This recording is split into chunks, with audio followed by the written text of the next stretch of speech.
বিতরণ শুরু হয়েছে। আমি প্রিজাইডিং অফিসারদের প্রিজাইডিং অফিসার হিসেবে এআর খান মাধ্যমিক বিদ্যালয় 118 নম্বর কেন্দ্রে প্রিজাইডিং অফিসার হিসেবে দায়িত্বে আছি এবং আমি একটা চেকলিস্ট পেয়েছি। এই চেকলিস্ট অনুসারে মালামাল বুঝিয়ে পেয়েছি আর কি। ডেন্টিস্টের পরামর্শ নাও নতুন কোলগেট অ্যাক্টিভ সল্ট। প্রয়োজনীয় কালি, কলমের কালি 8 পিস, রাবারের সিলমোহর 7টি, ভোট কেন্দ্র কর্তৃক ব্যালট পেপার চিহ্নিত করার জন্য রাবারের সিলমোহর 20টি, স্ট্যাম্প প্যাড 7টি, গালা 1 প্যাকেট, পিতলের সিলমোহর 1টি, চার্জার লাইট 1টি, ক্যালকুলেটর 1টি, স্টেপলার মেশিন 1টি, stapler pin 1 box, ball point 19টি, কার্বন কাগজ 10টি, বড় সুইচ 1টি, গাম পট, দিয়েশলাই, গুলু, তারপরে আপনার ছুরি, বড় সাইজের একটা মোমবাতি, এগুলো পেয়েছি। আমাদের যেটা নির্দেশনা দেওয়া হয়েছে, আমাদের সকাল 7:30 থেকে অনবরত বিরতিহীনভাবে বিকাল 4:30 পর্যন্ত ভোট গ্রহণ অনুষ্ঠিত হবে এবং তারপরে আমরা ভোট গণনা করে মানে ওইখান থেকে আমরা একটা রেজাল্ট আমরা কেন্দ্রে দিয়ে আসবো, বাকিটা আমরা উপজেলায় নিয়ে আসবো আর কি।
আমরা চেকলিস্টে পেয়েছি এবং আমরা চেক করে আমরা সবগুলো মালামাল বুঝে পেয়েছি।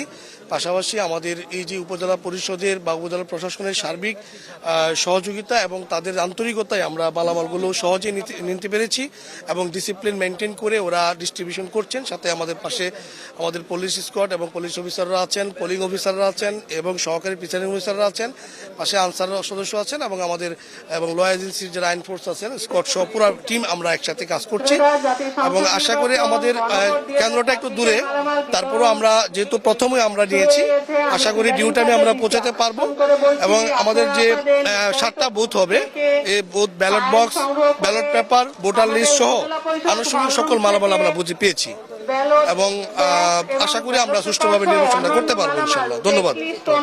আহমেদ, প্রিজাইডিং অফিসার 161 নং পতাং মাধ্যমিক বিদ্যালয়ে আমি ওখানকার দায়িত্ব পেয়েছি। আমি আমার ভোট কেন্দ্রের জন্য প্রয়োজনীয় যে মালামাল সরকার কর্তৃক বরাদ্দ হয়েছে সেগুলো সংগ্রহ করলাম। সংগ্রহ করার পর এখন মিলিয়ে নিচ্ছি আসলে জিনিসপত্রগুলো ঠিক আছে কিনা। আর আমার স্ট্রাইকিং ফোর্স, তারপরে আমার পুলিশ, আনসার সবগুলো রেডি আছে। আমরা কিছুক্ষণের মধ্যে ভোট কেন্দ্রে রওনা দিব। আর গতকালকে আমরা ভোট কেন্দ্রে গিয়ে সমস্ত রুমগুলো দেখে আসছি, ওগুলো গিয়ে আমরা প্রস্তুত করব ভোটের জন্য, সুষ্ঠু ভোট যাতে হয়। আশা করি শান্তিপূর্ণভাবে নির্বাচন সম্পন্ন হবে, আমরা সেভাবে প্রতিজ্ঞাবদ্ধ।